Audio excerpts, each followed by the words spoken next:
बिस्मिल्लाहिर्रहमानिर्रहीम। सुनते कानों और देखती आंखों को मेरा अस्सलाम वालेकुम। आइए चलते हैं आपको लेके। सबसे पहले तो आपका वेलकम करते हैं, फिर आपको वीडियो की तरफ लेकर चलते हैं। तो ये रहा आपका वेलकम और उसके बाद अब हम आपको अपने चैनल के बारे में 1-2 सेकंड में बता दें कि ये हमारा चैनल है जिसका नाम है शॉर्टकट मास्टरी और ये हमारी चैनल की पहली वीडियो है और ये जो है आपसे रिक्वेस्ट है कि आप जो है इसे सब्सक्राइब कर दें और बेल आइकन को प्रेस करना ना भूलें ताकि इस तरह की इन्फॉर्मेशनल वीडियोस को आप जितना जल्दी हो सके देख सकें। इस वीडियो का बेसिकली मकसद क्या है वो हम आपको आगे स्टार्ट में बताते हैं। आइए शुरू करते हैं। सबसे पहले जो इस वीडियो का मकसद है वो ये है कि हम शॉर्टकट कीज़ आपको बता रहे हैं कि आप किस तरह डेली रूटीन में अपने वर्क में यूनिवर्सिटी से लेके आप कॉलेजेस में, स्कूल्स में या प्रोफेशनल लाइफ में अगर आप ये काम कर रहे हैं वर्ड की फाइल पे, तो आप किस तरह से शॉर्टकट कीज़ यूज़ कर के अपना टाइम बचा सकते हैं और अपने काम को स्पीड अप कर सकते हैं। तो सबसे पहले स्टार्ट करते हैं कि कंट्रोल प्लस ए का क्या काम होता है। कंट्रोल प्लस ए बेसिकली कंटेंट जो है आपके डॉक्यूमेंट की जो फाइल है वर्ड की उसमें आपने जो आर्टिकल अगर कोई आर्टिकल है उसको सिलेक्ट करने के लिए यूज़ होता है, ठीक है? आपने वर्ड की फाइल खोल के उसको कंट्रोल प्लस ए प्रेस करेंगे तो वो सारा का सारा आर्टिकल सिलेक्ट हो जाएगा, बेशक वो 1000 पेज का हो या सिंगल पेज का हो।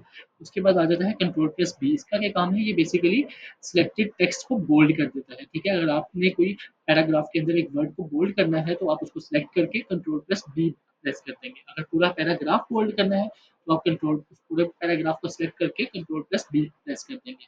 उसके बाद आता है कंट्रोल प्लस सी। ये सबका फेवरेट है, कॉपी। ये किसके लिए यूज़ होता है कि अगर आपने कोई पैराग्राफ या कोई सिलेक्टेड वर्ड जो है उसे कॉपी करना है तो उसके लिए ये यूज़ होता है। उसको कॉपी करके कहीं पेस्ट करना है या कहीं और मूव करना है तो उसके लिए यही चीज़ यूज़ होगी। उसके बाद आ जाता है कंट्रोल प्लस डी।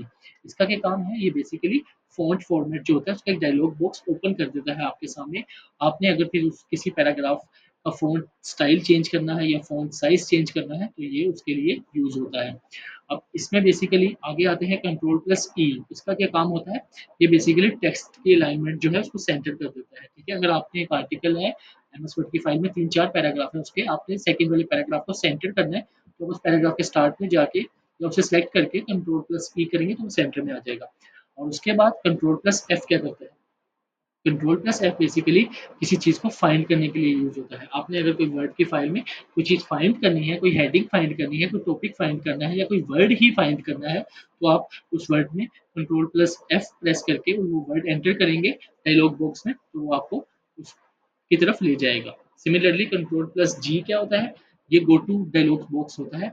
आपने अगर कोई चीज़ ढूँढनी है या आप उधर जाना चाह रहे हैं और वो जैसे आपके आर्टिकल के पेज 100 हैं और वो 90 पेज पे पड़ी हुई है, 90th पोज़ीशन पे है, तो आपने उस पेज पे जाना है, तो आपको मिल नहीं रही वो, तो उसके लिए क्या करेंगे, आप कंट्रोल प्लस जी प्रेस करेंगे और उसके बाद डायलॉग बॉक्स ओपन हो जाएगा। आप वो वर्ड लिखेंगे या वो हेडिंग लिखेंगे, तो ये आपको उसके ऊपर ले जाएगा।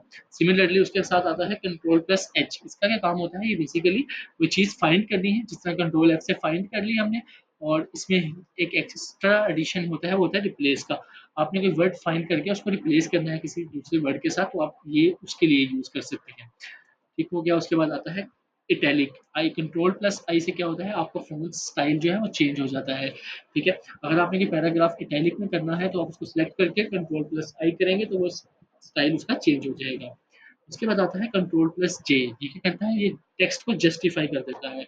ये मोस्टली आपने सुना नहीं होगा, इसका क्या मकसद होता है। इसका बेसिकली मकसद ये होता है कि अगर आपका एक पैराग्राफ है, वो पैराग्राफ के लेफ्ट साइड पे भी और राइट साइड पे भी वर्ड्स आगे पीछे हुए में, एक लाइन आगे जा रही है, दूसरी नीचे की तरफ है, तीसरी आगे, ठीक है? तो इन सबको एक फॉर्मेट में कर देगा, यानी कि लेफ्ट साइड से भी राइट साइड से भी एक प्रॉपर एक फॉर्मेट आ जाएगी।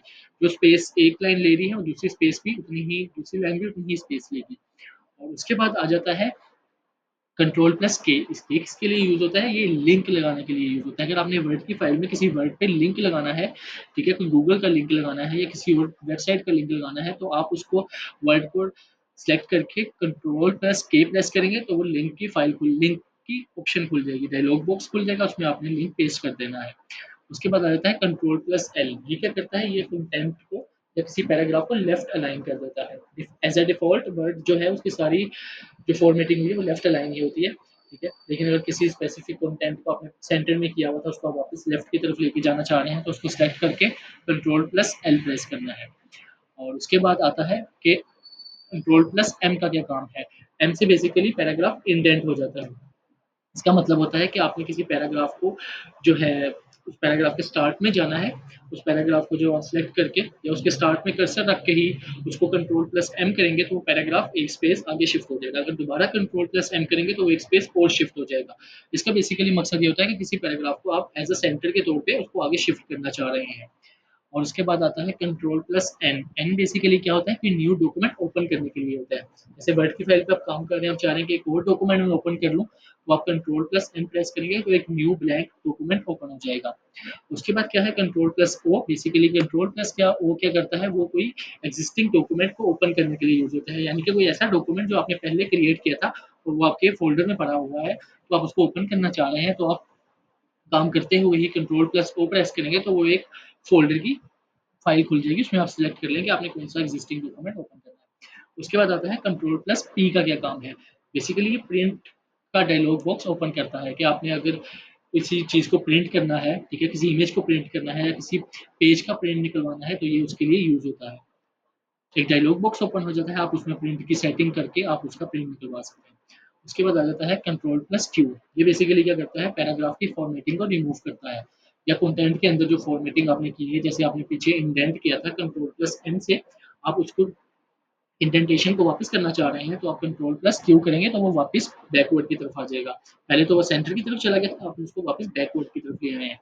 उसके बाद क्या होता है कंट्रोल प्लस आर। इसका बेसिकली काम होता है कि कंटेंट जो है उसको राइट अलाइन कर देता है। मोस्टली कंटेंट लेफ्ट अलाइन होता है, फिर उसके बाद सेंटर की तरफ जाता है और फिर उसके बाद राइट की तरफ जाता है। अगर आप किसी पैराग्राफ को राइट की तरफ लेके जाना चाह रहे हैं, तो आप उसको सिलेक्ट करके कंट्रोल प्लस आर करेंगे तो वो राइट की तरफ चला जाएगा।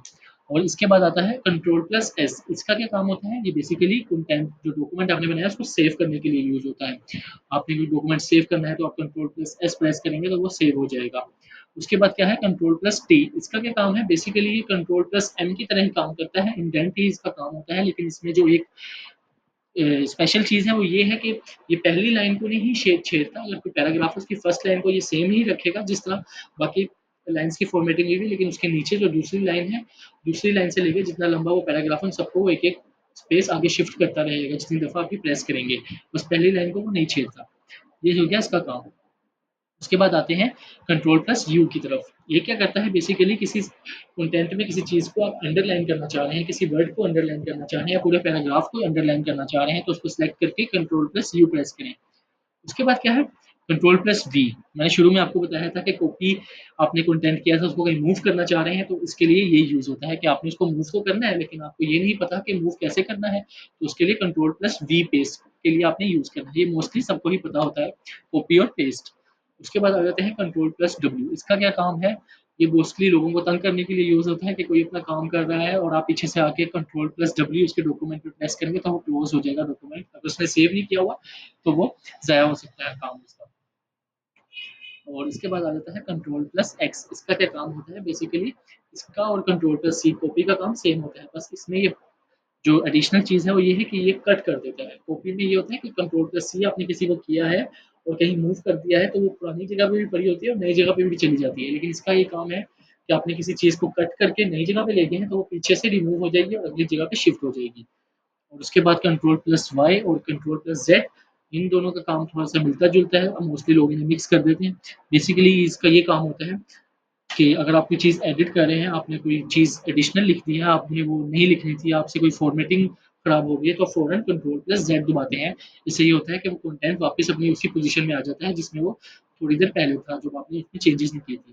लेकिन फिर आप जब वापस आते हैं और आप कहते हैं कि यार नहीं, मुझे आगे ही जाना चाहिए था, मैंने वो चेंज जो किया था वो सही था, तो फिर आप कंट्रोल प्लस वाई प्रेस करेंगे तो वो आपको दोबारा आगे ले जाएगा। और बेसिकली इसका काम ये हुआ, कंट्रोल प्लस ज़ेड किसके लिए यूज़ होता है, बैकवर्ड, और कंट्रोल प्लस वाई किसके लिए यूज़ होता है, फॉरवर्ड। ये थे सारे अल्फ़ाबेटिकली अल्फ़ाबेट्स के शॉर्टकट कीज़ जो मैंने आपको बता दी हैं। अब आप इसमें जो है एक एडिशनल चीज़ ये है कि आप इसको किस तरह से इस पे ग्रिप हासिल कर सकते हैं, किस तरह इसको याद कर सकते हैं। तो आपने बेसिकली इन 3 स्टेप्स को फ़ॉलो करना है। ये बहुत इंपॉर्टेंट और बहुत अच्छे और बहुत फ़ायदेमंद स्टेप्स हैं। जैसे आप इनको स्मॉल चंक्स में याद कर सकते हैं, जिस तरह मैंने आपको 3-3 4-4 का फॉर्मेट बताया है, आप इस तरह इनको याद कर सकते हैं या इनकी प्रैक्टिस कर सकते हैं। आप कोई आर्टिकल लिख रहे हैं या आप कोई अपने काम का कंटेंट लिख रहे हैं एमएस वर्ड की फाइल में, तो आप इनको यूज़ कर सकते हैं। जैसे कंट्रोल प्लस बी कर दिया किसी वर्ड को, किसी पैराग्राफ को इंडेंट कर दिया, तो ये सब चीज़ें आप कर सकते हैं। और मेन चीज़ टीच अदर्स, ये बहुत फ़ायदेमंद चीज़ है कि आप किसी को समझाएँगे तो आपको और नॉलेज मिलता है। इससे नॉलेज कम नहीं होता बल्कि इज़ाफ़ा होता है। ये थी आज की वीडियो। तो आप सबका थैंक यू। मेरी पहली वीडियो थी, इसमें आपका पहला वेलकम और एक खूबसूरत सा थैंक यू। अगर आपने ये वीडियो आपको अच्छी लगी है और आप चाहते हैं कि ऐसी मैं बहुत सी और वीडियोस लेकर आऊँ जो शॉर्टकट से रिलेटेड हो, एमएस वर्ड की थी अभी बेसिकली, उसके बाद आगे पावर पॉइंट है, एक्सेल में मोस्टली लोग काम करते होते हैं, सारा डाटा स्टोर करना, उसको रखना, तो सबको डाटा को रिट्रीव करना, उन सब के लिए मैं और वीडियोस भी बनाऊँगा। तो सबसे पहले आपने जो है इसको सब्सक्राइब करना है, सब्सक्राइब करना तो लाज़मी नहीं भूलना, और अगर आपको वीडियो अच्छी लगी है तो लाइक भी देना है। और एक और सवाल है छोटा-सा मेरा कि अगर आपको कोई ऐसा शॉर्टकट की है जो आपकी बहुत फ़ेवरेट है, बेशक वो कॉपी ही या पेस्ट ही क्यों ना हो, तो आप वो शॉर्टकट की मुझे कमेंट में बता सकते हैं। या अगर कुछ आपको और कुछ अच्छी वीडियोज़ चाहिए या किसी चीज़ से रिलेटेड आपने कुछ पूछना है तो आप कमेंट में लाज़मी बताएँ। मैं आपको उसका ज़रूर आंसर करूँगा, और अगर वीडियो बनाने वाली हुई तो मैं ज़रूर उस पे वीडियो बनाऊँगा। तब तक के लिए अल्लाह हाफ़िज़।